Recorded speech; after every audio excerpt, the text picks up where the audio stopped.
Aga ma teeks sissejuhatuse ja siis ma annaks muidugi professionaalidele juba edasi siis juba nii sisusse minekuks.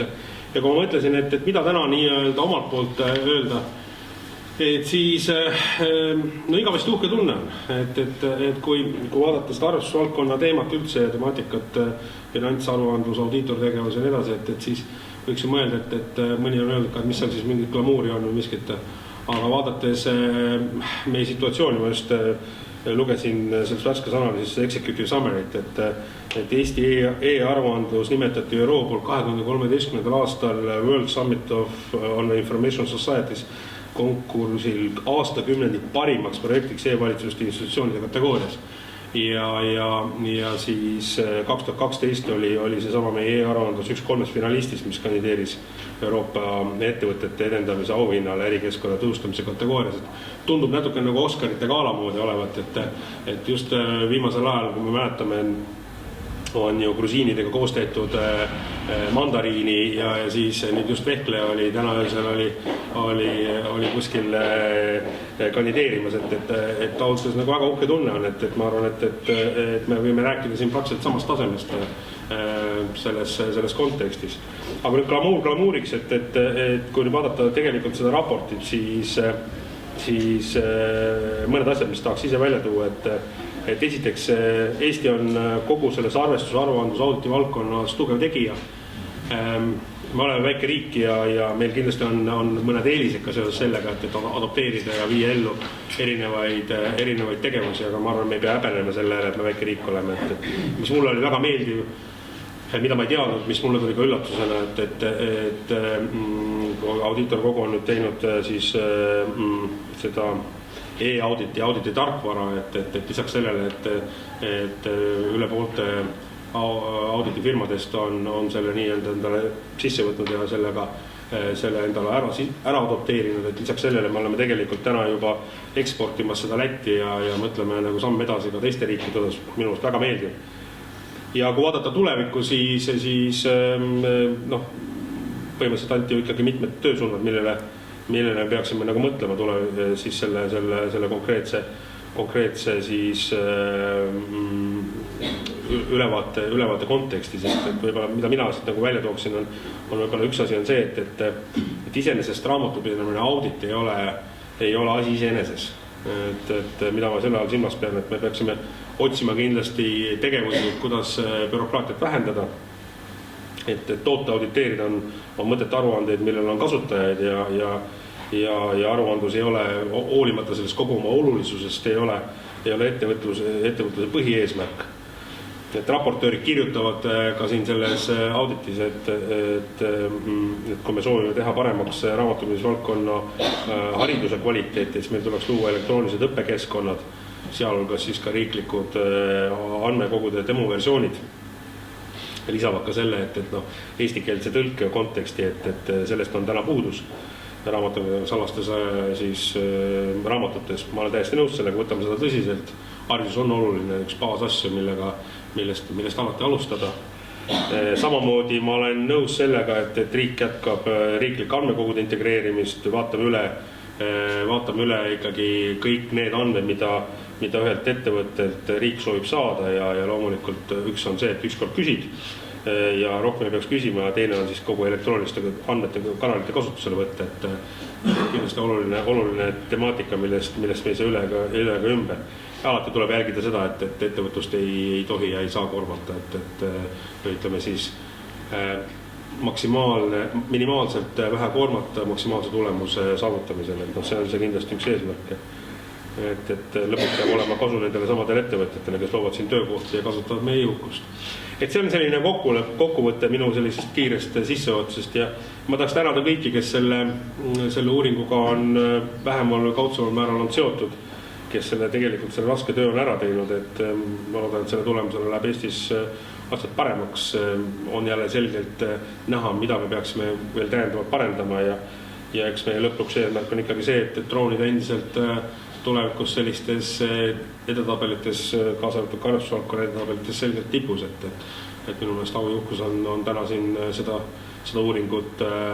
kuulata ja jälgida, et mida rohkem meile tuleb investeeringuid ja töökohti, seda kindlamalt ja mugavalt me tunneme, seda rohkem tuleb seda lisaväärtust ka Eestisse täiendavad potentsiaalsete kasumite näol. Et veel kord suur aitäh teile ja siin koha peal ma saan aru, et ma annan ka oma sõna nii-öelda nendele, kes siis tegelikult lähevad juba süviti selle konkreetse ülevaate tutvustamisel meile. Ja. Sven, härra minister tegi siin nii ja kokkuvõtte võib-olla tagantpoolt alustades juba, et millised olid mõned meie soovitused, et siin võiks peaaegu juba hakata torti sööma, aga mõtlesin, et ikkagi jah, et meil on natukene siiski plaanis veel sellest uuringust rääkida, et kuidas ja mis tulemust me jõudsime. Kui teil sobib, istun hoopis selle taha, ma ootas jälgiks ka seda, et ma võtan oma veeklaasi ka ja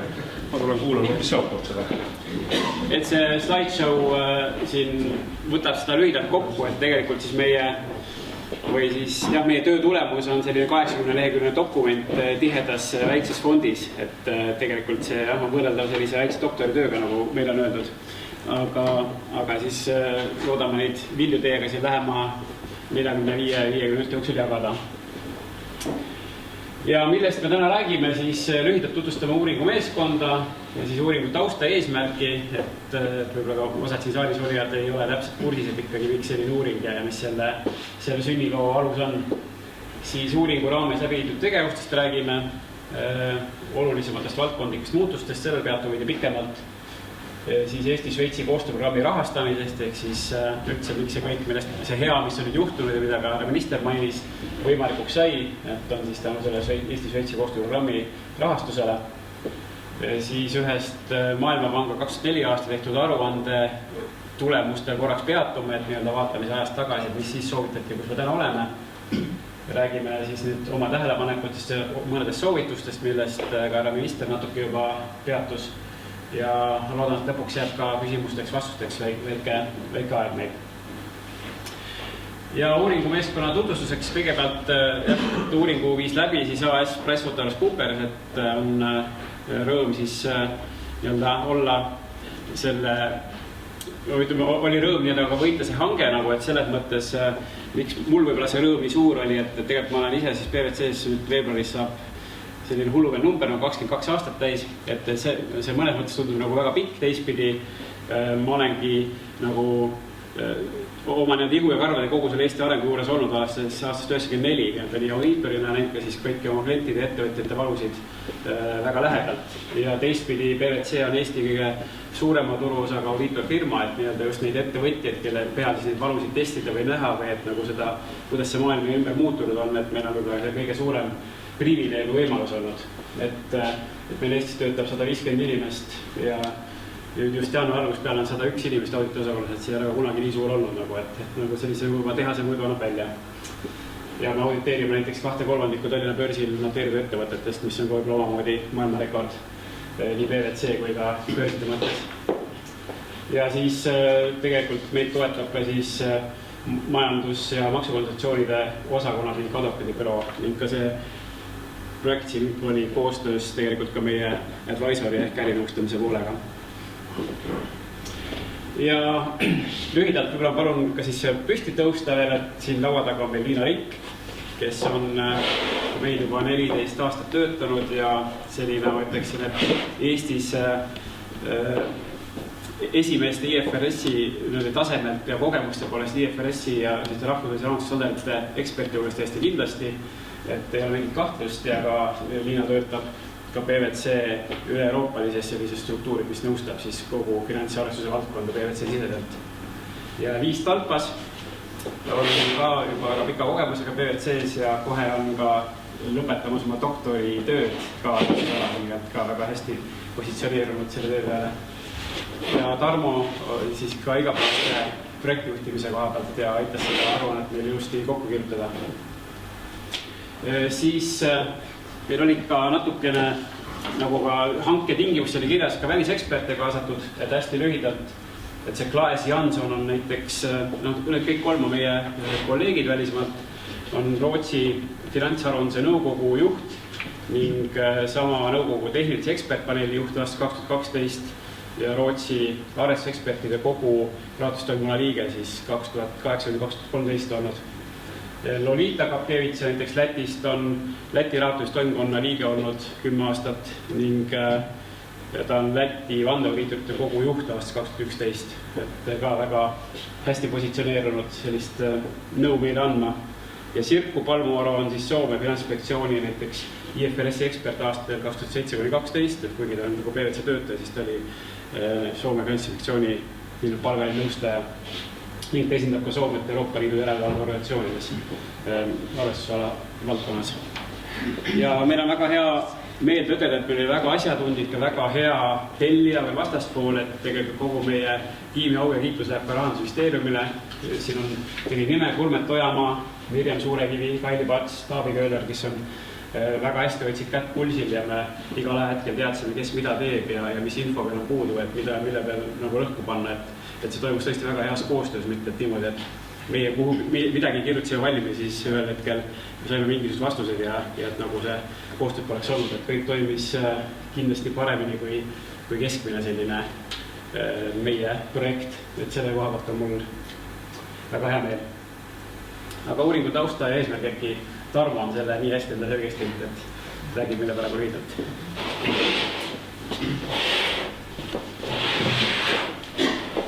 Nii. Tänu Tiit, rõõm on näha väga paljud kaasatud isikuid, kellega õnnestus uuringu raames kohtuda. Tere tulemast teile ja kõigile teistele kuulajatele samamoodi. Aga lühidalt siis uuringu taustast, eesmärgist, enne kui lähme sisu juurde ja hakkame tulemusi andma. Et kõigepealt oluline selline arusaamine, et sissejuhatuses mainis, et Maailmapank on 2004. aastal tollel hetkel Eesti kohta koostanud arvestusvaldkonnas siis toonaste tugevuste ja nõrkuste ülevaate, andnud lugematul arvul soovitusi, mida Eesti riik peaks tegema ja see sattus ka sellisesse ajaperioodi, mil Eesti Euroopa Liiduga just liitumas oli. Ja paljuski on see raport olnud üks selliseid, mida me sisuliselt vaatasime ja püüdsime hinnata siis, kuivõrd hästi riik on toona esitatud soovitusi ellu viinud ja millist mõju need on avaldanud, aga väga palju kitsaskohti siis esile toodi. Aga uuringu ülesanded esmalt kaardistada olulised muutused viimase 10 aasta jooksul. Peaksime mainima, et me tegelikult arvestasime ka 2015. aastat ehk et päris jõuliselt siin viimast nüüd jõustatud raamatupidamise seaduse vastuvõtmist, aga eelkõige 3 saatest: finantsaruandlus, siis audititegevus ja haridus ja anname täna mõne hetke pärast ka neist 3 valdkonnast täpsema ülevaate. Täiendavalt siis püüdsime hinnata, kuivõrd selline muudatused nendes 3 valdkonnas on sellist üldist finantsaruannete kvaliteeti parandanud ja siis hinnata, kas ja kuivõrd edukalt neid Maailmapanga toonaseid kitsaskohti riik seni lahendanud on. Ja muuhulgas ei saa mainimata jätta, et paljud asjad juhtusid just Šveitsi riigi toel ja raportist leiab ka selles mõttes hea ülevaate, kuhu Šveitsi riigi raha Eesti siis arvestusvaldkonnas kitsamalt on määratlenud ja millist mõju need on omanud. Ja lõpuks esitasime ka ei saa öelda rida, aga arvukaid tähelepanekuid ja soovitusi, kuidas siis tulevikus riik võiks arvestusvaldkonda ühes või teises küsimuses edasi arendada.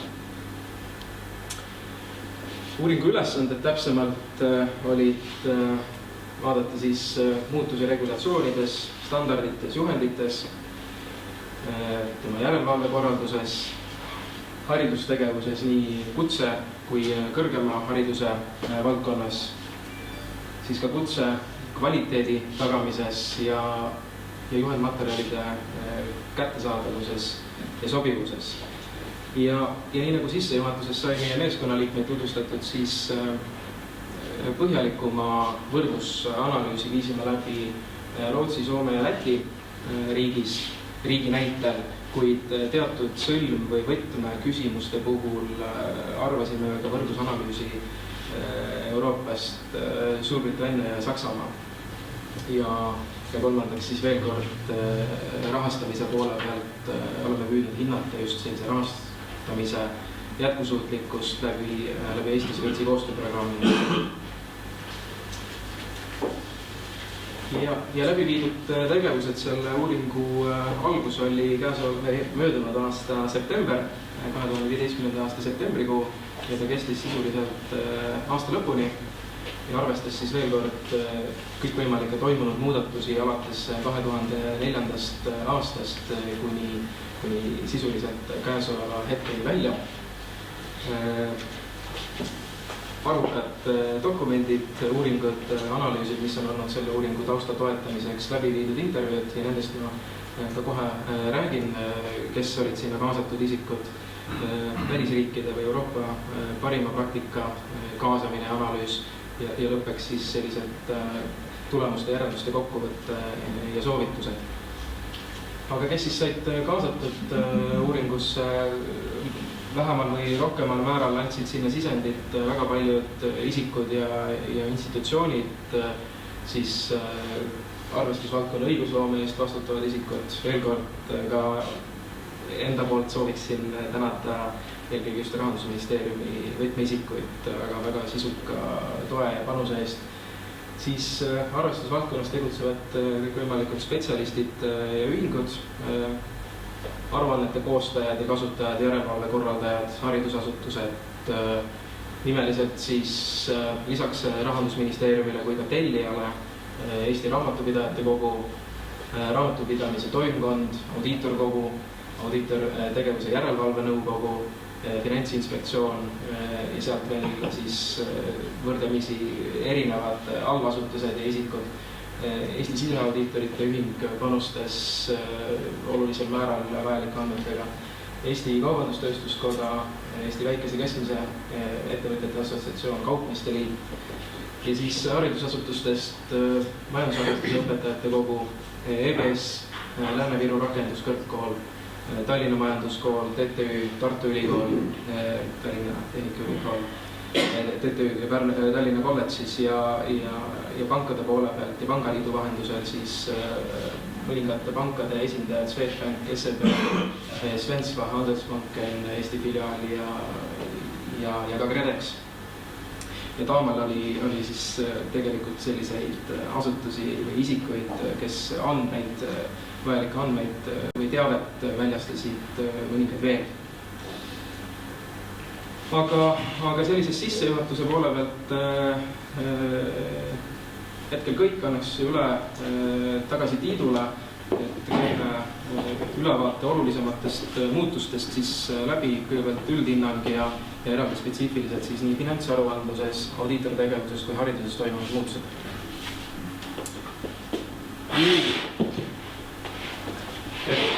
See on jah üks meie selline võib-olla slogan või selline vahekokkuvõte, et mida ka härra minister juba mainis, et tegelikult Eesti on teinud viimasel 10 aastal märkimisväärseid edusamme nii raamatupidamise, finantsaruandluse ja audiitortegevuse valdkonnas ja see saab ükskõik kas siis nagu Euroopa mastaabis võrreldes või ka globaalselt. Et siit mul on üks infokild, et Global Competitiveness Report, mis eelmisel aastal nagu valmis, paigutab Eesti audiitortegevuse finantsaruandluse standardite tugevusega maailmas 24. kohal, et isegi kui me seda lugesime, isegi teadnud, kas see on hea või halb, aga ma ikka pigem loodan, et see on hea, kuna maailmas on nimelt 200 riiki, siis me ikkagi oleme seal esimese 80 et kui härra minister küsib, et mida nüüd 23 paremini teevad, siis me peaksime mõtlema natukene, mis seda arvan, et me lähevad uurima, aga et ka selle koha me oleme suhteliselt heas kohas positsioneerunud. Aga just jah, need raamatupidamise ja audiitortegevuse teemad on mul selles mõttes igapäevase töö osa ja südamelähedased, et sellest ma võin hea meelega pikalt rääkida, räägin oma väliskolleegidele, kes tihtipeale suu jääb nagu lahti, et mida me siin Eestis teeme. Eriti just see esimene punkt, XBRL põhise aruandlussüsteemi ehk e-aruandluskeskkonna kasutusele aastal 2010, et see on ikkagi ka tänase seisuga küllaltki unikaalne nähtus ka Euroopas, et näiteks meie võrdluse liikidest Soomes on plaanis seda kasutama hakata aastast 2016, aga Lätis ja Rootsis seda ei kasutata. Ja ka paljudes, enamus Euroopa riikides tegelikult seda ei kasutada, et on üksikud riike, kes on mingil moel seda natukene väiksemas osas või teatud tüüpi ettevõtetele püüdnud rakendada, aga sellist suurt edulugu ei ole praktiliselt ette näidata. Ühe teise audiitorbüroo BDO uuringu aastal 2011 siis vahetult peale selle valmimist näitas, et keskmise aastaaruande koostamise aeg vähenes 25%, et see võib ka sellest ettevõtjate halduskoormuse vähenemist nagu selgelt rääkida, et see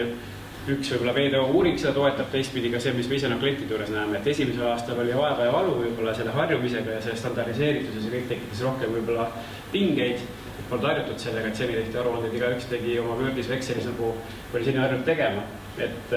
viljad hakkasid tulema tõenäoliselt nagu teisel aastal, et siis, kus juba kõik need algsaldod olid nagu paigas, mingi info oli sul selgelt juba olemas ja struktuur oli olemas, et nii-öelda oled mees ja pane nagu värsked numbrid sisse selle aasta kohta ja su aasta aruanne juba hakkabki valmis saama või kuju saab võtma, et loomulikult mingi narratiivse ja kirjeldavaid asi tuleb sinna võib-olla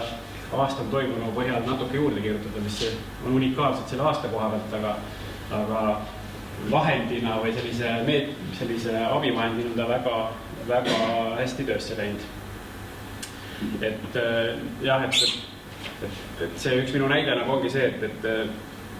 sellest on suhteliselt vähe nagu kuuldud, et hiljaaegu siin kuu-kaks tagasi oli mul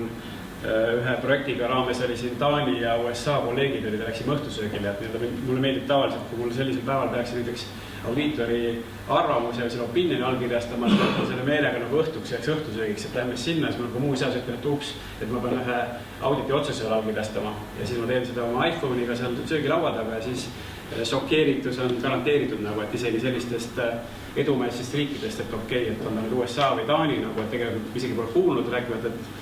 selle nägemine nagu, et see on ka aastal 2016 midagi, mis lööb laineid ja heas mõttes šokeerib positiivselt inimesi. Et mis me siis veel oleme teinud Eesti riigina, et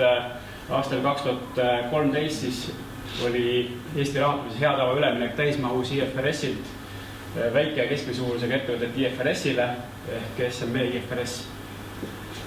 Siis raamatupidajate kutse Exceli süsteemi on edasi arendatud, Exceli on sooritanud umbes 3000 inimest tänaseks. Ja Eesti oli üks esimesi riiki Euroopas, kelle avaliku sektori finantsaruandluse põhimõtted tuginevadki IPSASele. Et see tegelikult toimus juba 2004, et tegelikult selle uurimisperioodi esimesel aastal, võib-olla selle uuringuga nii palju seotud sidet, aga see on jälle väga novaatorlik ja positiivne lähenemine. Ning just eelmise aasta lõpul kinnitati üleminek ka tekkepõhisele arvestusmeetodil baseeruva riigieelarve kasutusele võtmisele. Et kui seni oli see rahanduse arvestus on meil selline tekkepõhine ja kaasaegne aastast 2004 juba, siis ka nüüd on isegi eelarvestamine läheb tekkepõhiseks. Ja siin all on jah seesama tunnustus, mida härra minister ka alguses mainis. Ja audiitortegevuse valdkond on vähemalt sama palju, tegelikult mina ütleksin veel rohkem muutunud tegelikult viimase 5 aasta jooksul, et muutused hakkasid 2010 pihta.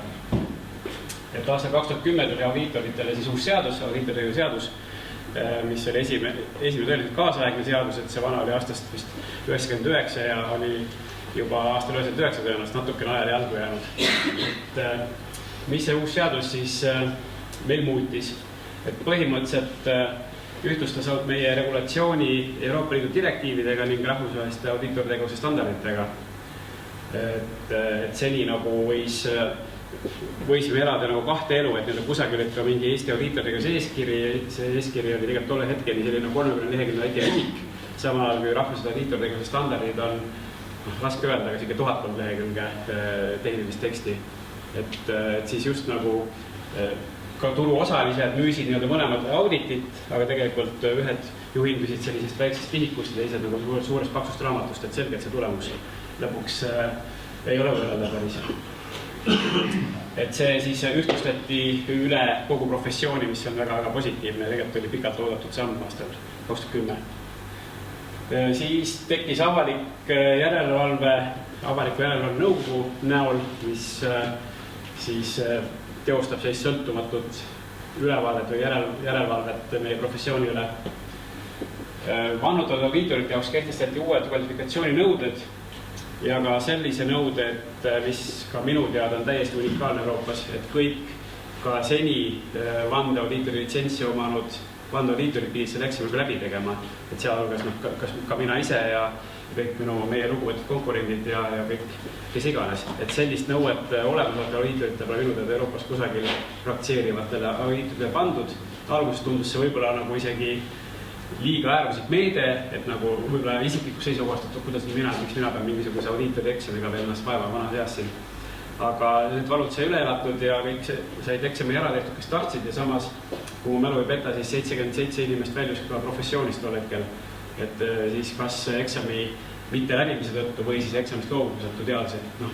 et see uus maailm on juba liiga keeruline, liiga raske nende jaoks. Et selle mõttes toimus professiooni puhastumine, mis minu meelest oli ka väga vajalik tol hetkel, sest ma olin ka tol hetkel audiitorkogu juhatuses ja just need kvaliteediprobleemid ja need eri lähenemised eri audiitoritele, et need on sama ettevõtted, võib-olla mõni audiitor arvas, et saab auditeerida 10 tunniga ja teine arvas, et saab auditeerida 100 tunniga, et see delta on liiga suur lihtsalt. Et siis nagu see kindlasti aitas seda kvaliteeti ja ka auditi siis reputatsioonile kindlasti kaasa ja kvaliteeti tõsta. Ja audiitorite eksamiprogrammi muudeti oluliselt, et nüüd on siis 8 moodulit, mida siis uued professiooni tulijad siis peavad siin Rahandusministeeriumi elektroonilises keskkonnas läbima, mis on ka jälle selline e-riigi tunnus, et neid eksameid moodsal viisil arvutiklassis, mitte kusagil paberi ja pliiatsiga. Audiitorkogu kvaliteedikontrolli protseduuri täiustati, et ka kuigi see kvaliteedikontroll on läbi aastate nagu olnud, siis see, mis nüüd uue seadusega tuli, siis ta läks veel paremini finantseeritult ja veel laiemas mahus nagu käima, nii et selliseid ühe liblikaid meie professioonis praktiliselt ei saa enam olla, et kes arvad, et ma lähen kliendi juurde arve ja opinioniga ja siis see, mis mul faili maha jääb ja see dokumenteeritud tööd, see pole väga oluline. Et tegelikult need meetmed on sedavõrd tõhustunud ja sellist tolerantsi sellise, mõnes mõttes halva töö ja ka audiitori maine sellise nagu alavääristamisega, et kuna nad teevad väga nagu lihtsalt kehvasti või poolikut oma tööd, et selliste juhtumite arv on oluliselt vähenenud viimasel 5 aastal, võrreldes siis selle eelmise 20 aastaga, mis on professioonis oli. Ja mis on Eestis osas unikaalne, veel on tekkis aastaaruande ülevaatuse kohustus väikestele ettevõtetele, et ka see oli Euroopas kindlasti ja tõenäoliselt ka maailmas Eesti on esimene riik, kes siis riikliku seaduse tasandil andis võimaluse teatud suurusega ettevõtetele, kes võib-olla ei vaja auditit või ei ole auditi kohustused, aga võib-olla ei ole selles klassis mitte midagi ei ole vaja teha, siis selline review ehk ülevaatuse nõue siis pandi nende 2 kategooria vahele, et see on väga novaatorlik ja tegelikult nüüd vist aastast 2016 on Läti see, kes ka seda ülevaatuse nõude siis oma seadusse on sisse kirjutanud. Et väga selgelt neil Eestit õppinud, et ega muud vastust sellel ei ole. Sätestati avaliku huviüksuse mõiste, sellest me räägime veel hiljem oma tähelepanekust lähemalt, aga et siis, mis on see public interest entity või siis avaliku huviüksus, mis on ühiskonna jaoks sedavõrd oluline, et tema jaoks peaksid olema meie professioonil täiendavad nõuded nii sõltumatuse kui ka töö kvaliteedi ja kõige sellega seonduva suhtes. Et kui hästi lühidalt, et kui laias maailmas on see definitsioon reeglina piirdub pankade, kindlustusettevõtete ja börsiettevõtetega, siis Eestis on see definitsioon täna laiem ja sellest me veidi hiljem ka räägime, aga praegu mitte. Ja ka siin härra ministri eessõnas juba korra mainisime, et see tuli ka mulle üllatusena, et juba tänaseks auditeerimistarkvara e-doc, mille audiitorkogu on siis välja töötanud, on tõesti Eestis kasutusel juba vähemalt pooltes audiitorühingutes. Et see oli üks teema, mida ma tundsin ka ise audiitorkogu juhatuse olles, millest tunti selgelt puudust, et tegime kvaliteedikontrolle, võib-olla audiitorühingud said nii-öelda punaseid kaarte või nii-öelda nagu mitte päris jalgpalli keeles, aga ütleme, et kui me siin räägime hiljem nendest numbritest, et roheline on see, et kvaliteediga on esimesed puudujäägid, aga sellised talutavad puudujäägid, et töö ei ole ka läbi kukkunud ja punane on siis see, et tegelikult see töö ei kõlva nii-öelda mitte kuhugi, et nii-öelda mille järgnevad selged sanktsioonid, et siis isegi need audiitorühingud, kes jõudsid sinna kollase ja punase tulemusi, siis nagu Urvalt nagu küsisid, et okei, et võib-olla oli laisk ja kõik ei pannud kirja ka nagu ja siin mul mõni Excel on, aga tegelikult see süsteemset nagu lähenemist, et õpetage ja aidake, et kuidas seda nagu teha. Selliseid nii-öelda appihüüdeid oli aastate jooksul palju kuulda, toimus väga selge arendus, arendati see programm välja ja täna nüüd need kõik, kellel on olnud see vajadus või huvi, et on selle kasutusele hakanud, et selgelt sellised suured võrgustikud, seda nagu ei kasuta, et võib-olla mingid, on PVC või KPMG, et nendel kõigil on see oma kusagil New Yorgis või Londonis välja töötatud, aga et need, kes juba ei kuulu suurde võrgustikku, kes on võib-olla sellise keskmise suurusega audiitorettevõtted, nendel kõigil see on, ma arvan, väga selge edasiminek, et tõeline edulugu audiitorite maailmas. Ja selles mõttes veel on Eesti edulugu, et need litsentsid esimesed on kasutusega Lätis ja just, et seda ka Leedu ja Gruusia on nagu selle aasta huvi näidanud ja tõenäoliselt see on mingisugune jälle selline nagu IT-põhine lahendus, mida saab müüa ka mujale, et nii-öelda siin on nagu siis jälle midagi on Eesti nagu paremini kui teised, mida annab Eestist väljapool eksportida, siis mitte, et see suurt raha nagu sisse tooks, aga idee mõttes jälle, et me oleme teinud midagi paremini kui Läti või Leedu. Et au siin audiitor Kogule ja ilmselt ka sellele Eesti-Šveitsi koostööprogrammile. Ja juhendmaterjali kättesaadavus on audiitoritel selgelt paranenud, et töötab audiitori kogu juures metodoloogia komisjon, mis on ka väga paljusid auke nagu täitnud, et need samad audiitorid jälle, kes võib-olla üksikuna võib-olla 8 koos nagu toimetavad, kellel ei ole suurt võrgustikku ega sellist teist audiitorit kohe kusagilt võtta, et kellega aru pidada, siis need metodoloogia komisjoni juhendid aitavad väga palju sellist halle alasid või standardit nagu tõlgendada ja kuidas nagu see oleks professiooni mõttes väga hea töö, siis kuidas see nagu välja näeks või mida peaks tegema. Aga siin jah, on see kvaliteedikontrolli tulemused, et suuremad 5 audiitorfirmad siis on praegu siis selle moodsa seaduse ajal läbinud oma kvaliteedikontrolli nagu puhastepaberitega, järgmised 25 audiitorfirmat siis nagu ikkagi on näha, et kusagil pool on sellises kategoorias, et saab ka paremini, et on mingid puudujäägid, aga need ei ole nii fundamentaalsed, et need auditit peaks nagu läbi kukkunuks lugema. Ja ülejäänud audiitorfirmade osakaal on võib-olla murettekitavalt juba suur, et 75% on sellised kas märkimisväärsete puudustega või selliste väga suurte puudustega. Et lihtsalt mul on siin statistika, et audiitorfirmade käibe järgi küll roheline on 79%, kollane on 17% ja punane 4%. Nii et nii-öelda kui vaadates nagu audiitortegevuse turgu läbi selle käive, mida audiitorid tekitavad auditite ees, siis olukord ei ole üldse nii hull, kui kollane on 17% ja punane on 4%. Aga loomulikult ideaalmaailmas seda punast ei tahaks nagu keegi nagu näha, see tähendab seda ikkagi, et 4% sellest käibest on teenitud viisil või tehtud tööd, mis tegelikult ei suurenda kuidagi usaldust selle konkreetse siis auditeeritava ettevõtte finantsandmete ja numbrite suhtes. Ja Liis räägib veel haridusest.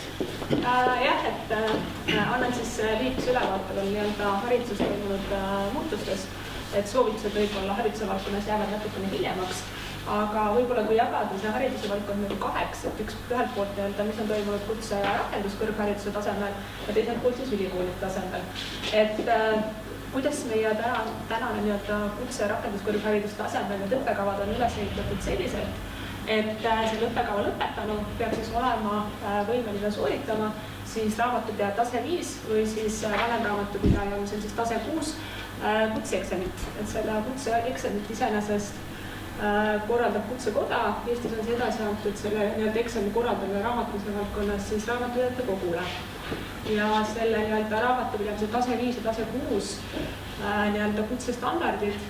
ei ole siis ka nii-öelda mitte midagi sellist nii-öelda Eesti riigis põlvavalt nokitsetud, vaid need tegelikult järgivad siis Euroopa Liidu European Qualification Framework siis nii-öelda kutsestandardi juhiseid.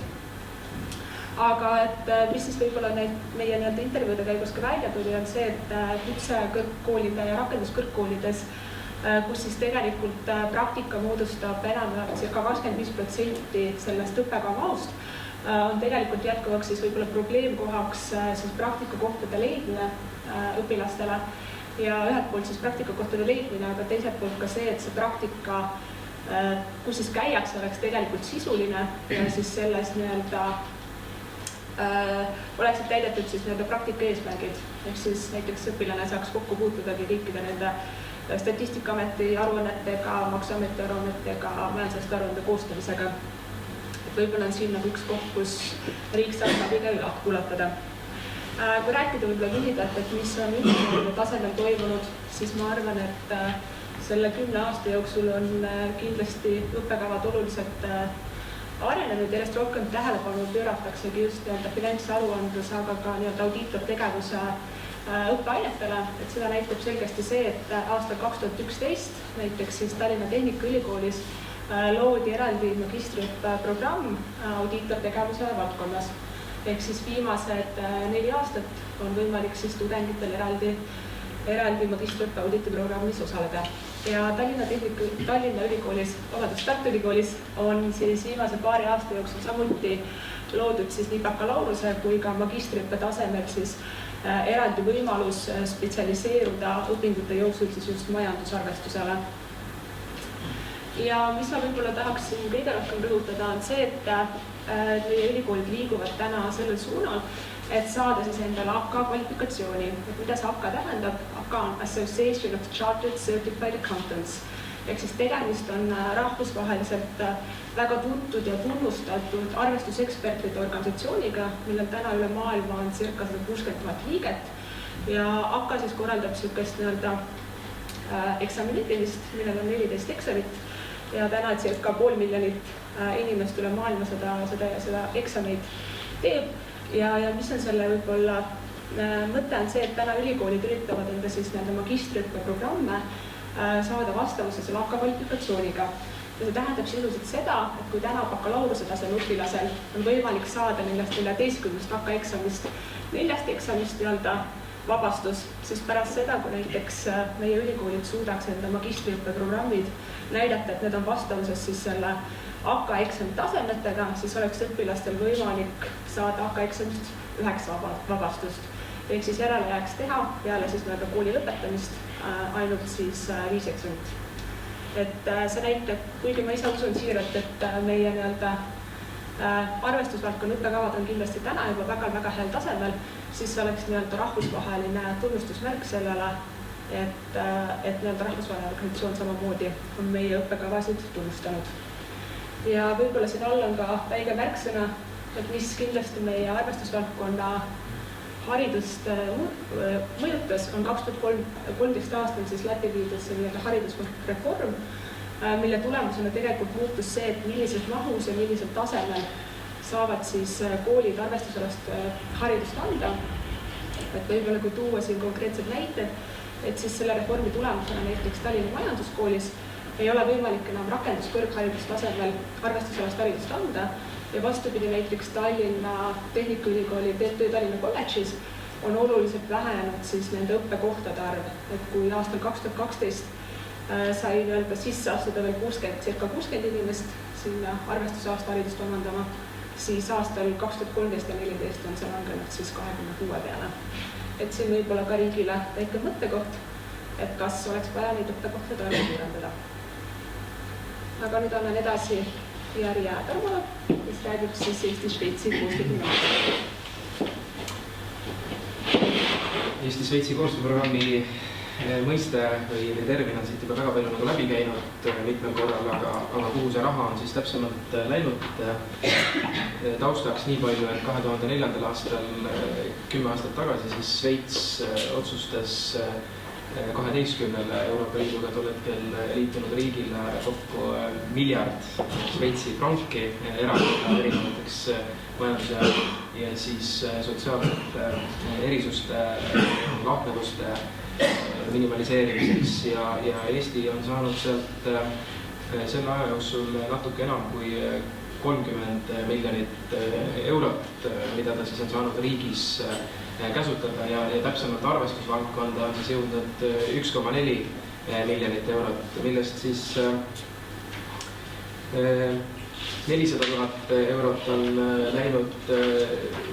sertifitseerimise ja reatesteerimise tegevuse peale, millest ka Tiit mõne sõna rääkis, loodi uusi eksamiküsimusi, korraldati eksamite läbiviimist, loodi uued kvalifikatsiooninõuded. Äsja mainis Liis just hariduse poole pealt kvaliteedi tõstmist, on loodud magistriõppe programm, kuhu on enam kui 200 000 eurot eraldatud just selle magistriõppe populariseerimiseks ja vastavate siis kõrgkooli õppekavade väljatöötamisse. Siis täiendavalt on läbi viidud kõikvõimalikke tõlkeid, ka natuke enam kui 200 000 euro eest. Tõlgitud on rahvusvahelised raamatupidamis auditeerimisstandardid, muuhulgas ka siseauditeerimise standardid ja need siis on tehtud kõigile kenasti kättesaadavaks. Tõhustatud on järelevalve kvaliteedi tagamise süsteemi, kus siis on viidud läbi kõikvõimalikke koolitusi järelevalvet teostavatele isikutele. Ja lõppeks võib-olla olulisem, kõige olulisem, aga ühe olulisena veel kord siis natuke enam kui 300 000 eurot on eraldatud just selle e-doki audititarkvara väljaarendamisse, mis on siis seni kindlasti positiivset tagasiside leidnud. Muud tegevused on olnud vähem olulised. Ja nüüd siis sõna Liinale anname kiirelt ülevaate Maailmapanga 2004 uuringu olulisematest tähelepanekutest ja siis esitatud soovitustest ja selle uuringu kokkuvõtte nende soovituste elluviimisest. See ROSK uuringuraport, mille siis Maailmapank tegi aastal 2004, ta suures osas koosneski soovitustest, et olukorra kirjeldus võib-olla võttis pool raporti mahust ja ülejäänud pool olidki soovitused, need oli oma 30. Meie raportis on nad kõik niimoodi ükshaaval välja toodud, refereeritud siis viidetega meie aruandesse, et mis seal siis nendes konkreetsetes punktides tehtud on. Et siia slaidile me panime lihtsalt mõned sellised märksõnad, et mis teemadel siis enamus nendest soovitustest olid. Et kõige suurema kriitika osaliseks saigi siis auditeerimisvaldkond, kus siis ilmselgelt siis Maailmapanga eksperdid ei olnud rahul siis meie auditeerimiseeskirja nõuetega, et see ei olnud ikkagi piisavalt põhjalik, ei vastanud kaugeltki mitte rahvusvahelistele standarditele. Meil oli kriitikat audiitorite sõltumatuse teemadel, et see on põhjalikult reguleerimata, olid seal tõstatatud ka loomulikult kvaliteedikontrolli protseduuri nõrkused ja väga palju muid audiitortegevusega seotud teemasid. Samuti siis,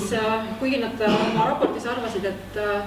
avaliku huvi ettevõtete ehk siis näiteks börsinoteeritud ettevõtete aruannete kvaliteet ei ole üldsegi mitte halb, siis üldises mõttes siiski on ka aruannete koostajate poole pealt tuleks suurendada nende vastutust aruande koostamisel, selle sisu eest vastutuse võtmisel, ehk et näiteks, et seadustesse sisse kirjutada, et kõik juhatuse liikmed ühiselt vastutavad aasta aruannete koostamise eest. Nad tõstatasid ka teema, et tuleks kaaluda Euroopa Liidu direktiivides olnud nõudeid auditikomiteesid, auditikomitee ellukutsumise nõuet rakendada teatud ettevõtetele ja lisaks siis võib-olla hariduse osas ka oli neil ettepanekuid näiteks selles osas, et juba bakalaureuse tasemel võiks olla rohkem spetsialiseerimist majandusarvestuse teemadel, rääkimata siis magistri ja doktori tasemel. Üks ettepanek, mis siin ka slaidil on toodud, mida me ka oma aruandes lühidalt käsitlesime, oli siis ka nende ekspertide soovitus kõikidele avaliku huvi üksustele rakendada nõuet, et nad peaks koostama oma aastaaruandeid IFRS järgi, et need eksperdid leidsid, et Eesti hea tava on piisavalt hea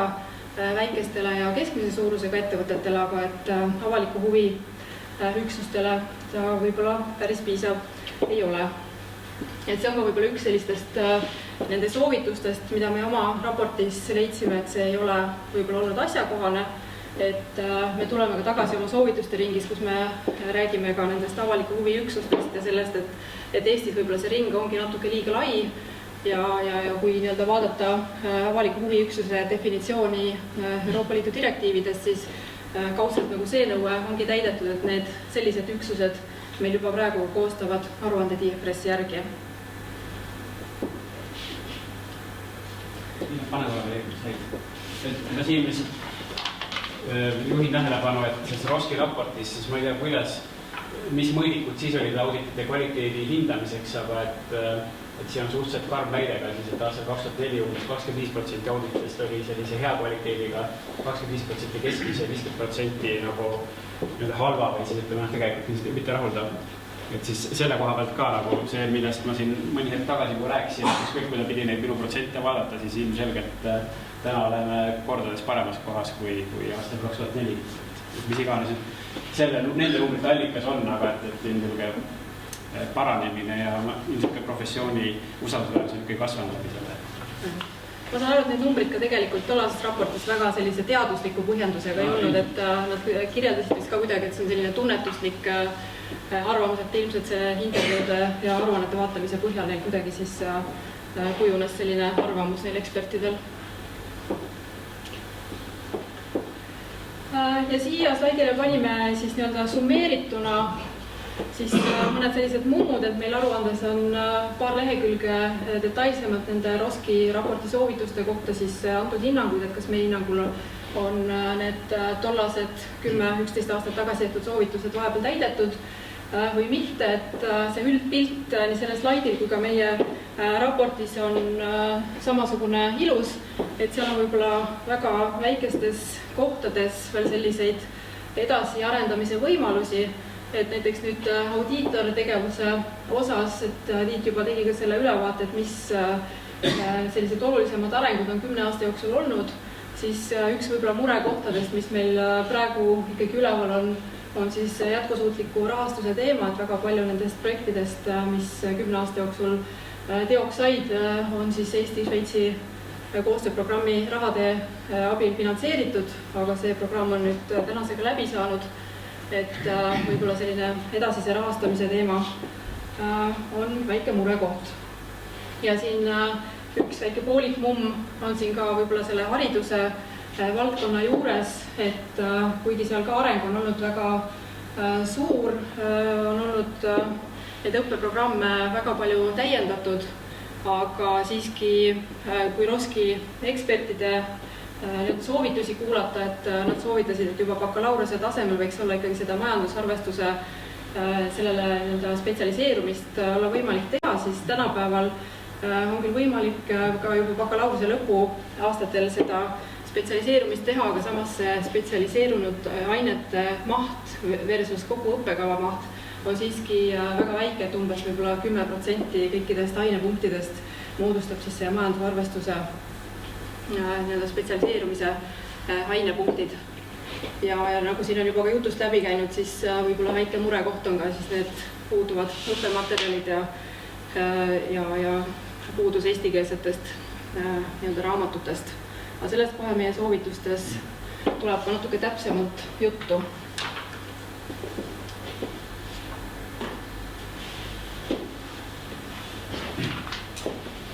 Nii, et siin mitmed mõtted on juba tegelikult läbivalt käinud, aga väga palju ennast kordama ei hakka, aga siin on ka natukene uut informatsiooni, uut mõtted, et need peatub pikemalt.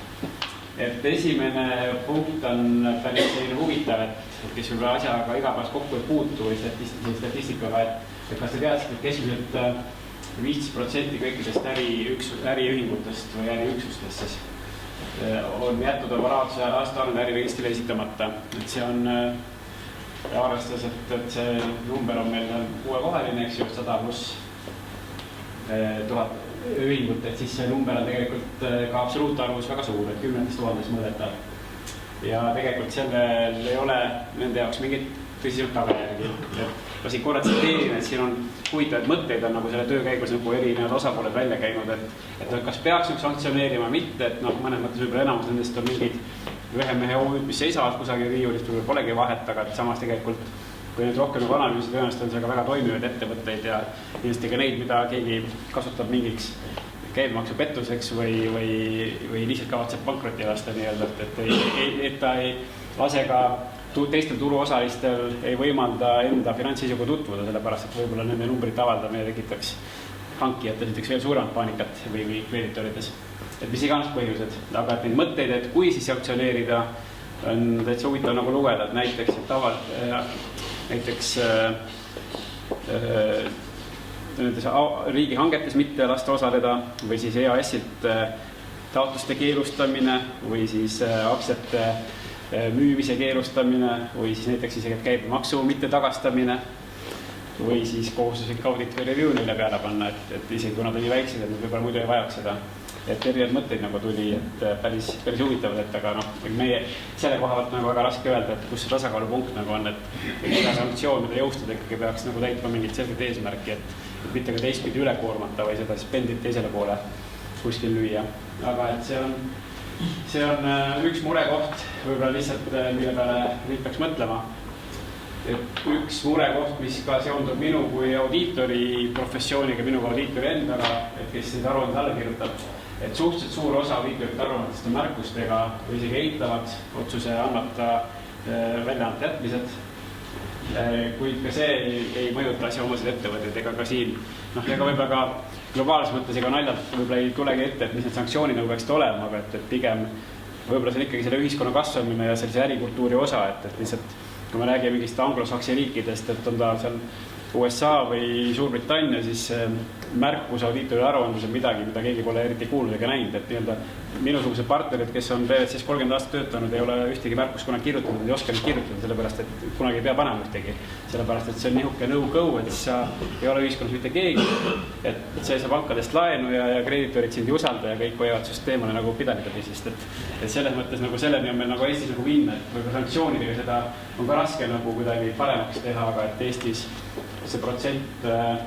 on seal kusagil 10-15 vahelist, kus on nagu märkused või siis eitavad ja arvamusavaldused jätmised. Plus siis veel nagu tähelepanu juhtimised, kuigi see ei ole tehniliselt nagu märkus, et kui lihtsalt audiitor juhib tähelepanu mingisugune väga olulisele kohale aruandes, aga mis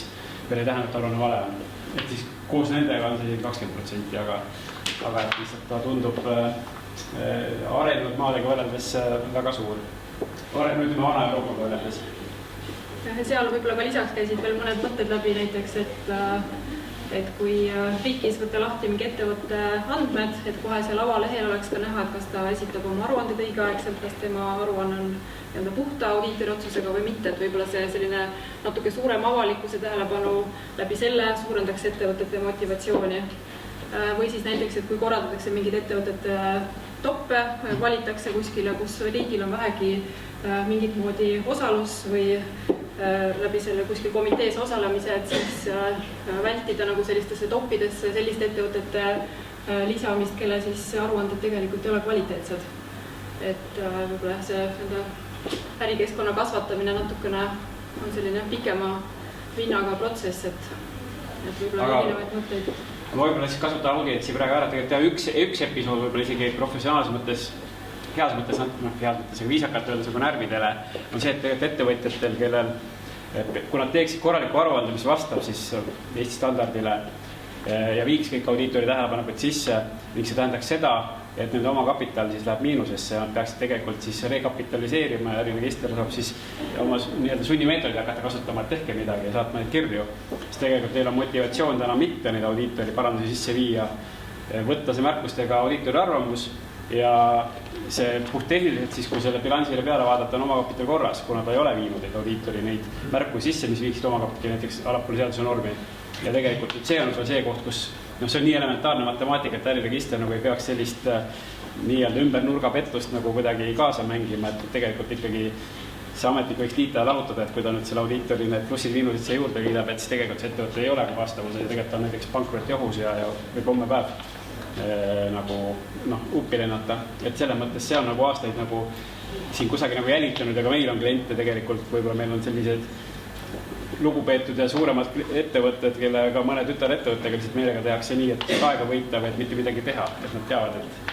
ei tule riigi kuri käsi ja ei hakka neile kirju kirjutama, parem on see märkus võtta, et lihtsalt, et see on selline paarkümmend aastat juba selline teema, mida on väga raske vist reguleerida, aga midagi ei ole tehtud ei ole.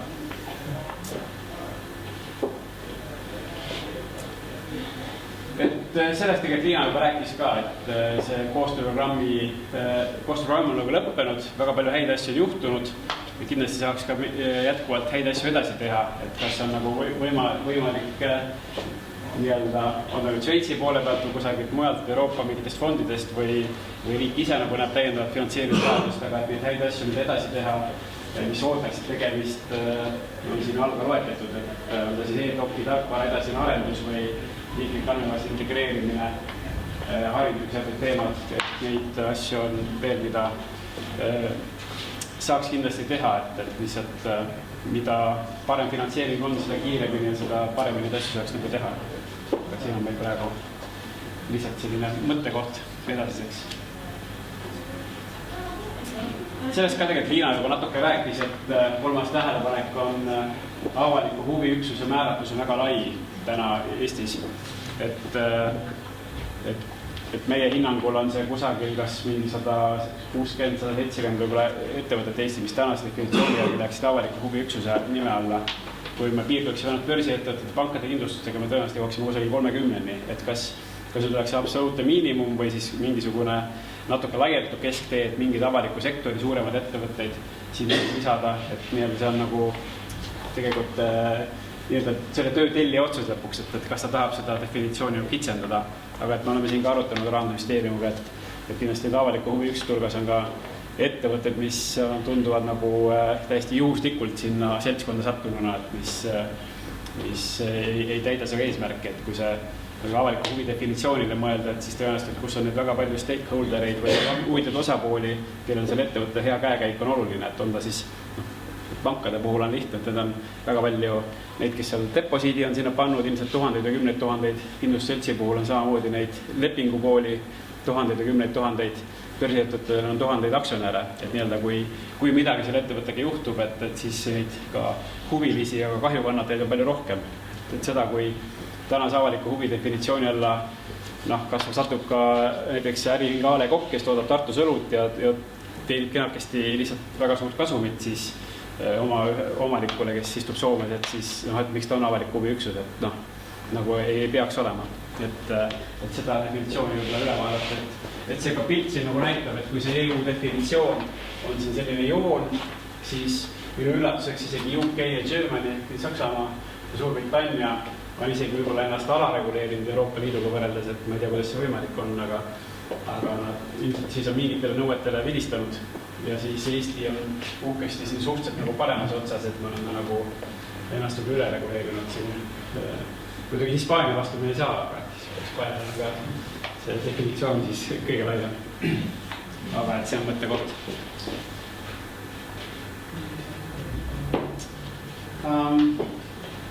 E-aruandluse ja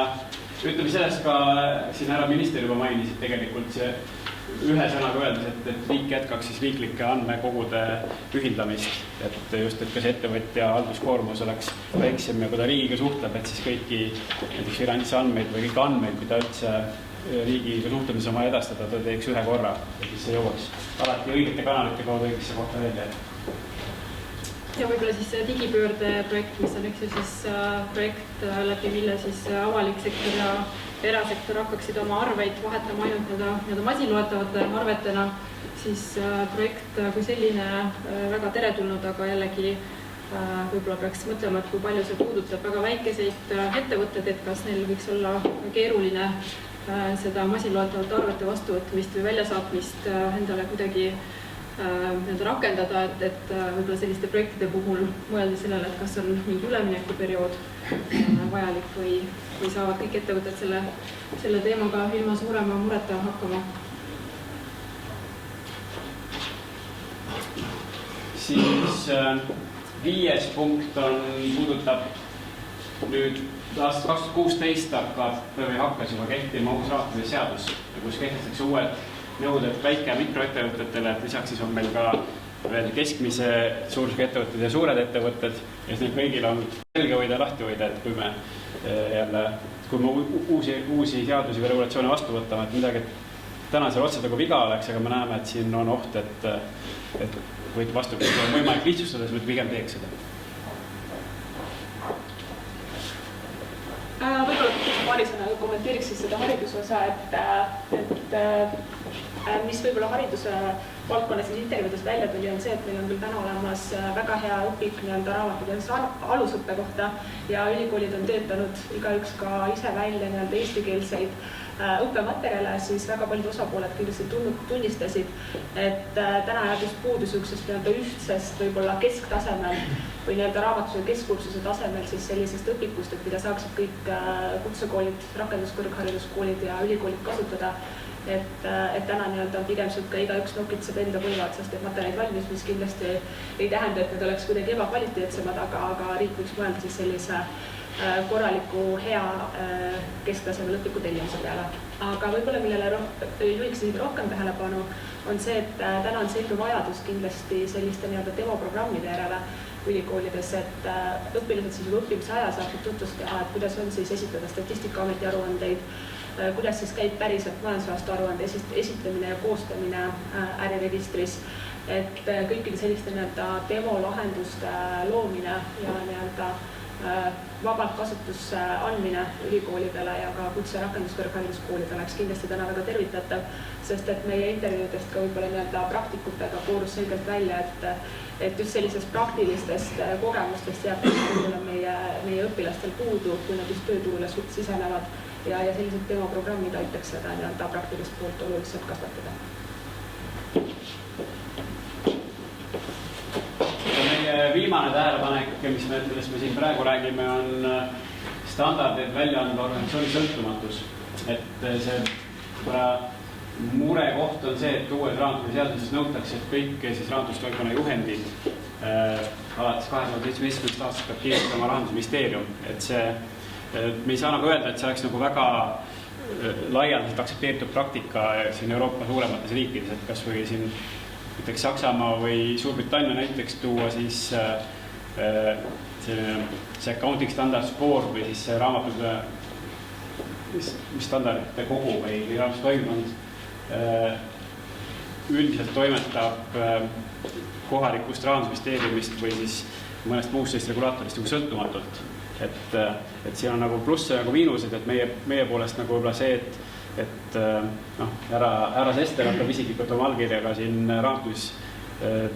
toimuvana juhendeid allkirjastama või piltlikult see hakkab siit maast sellisel moel tulema, et see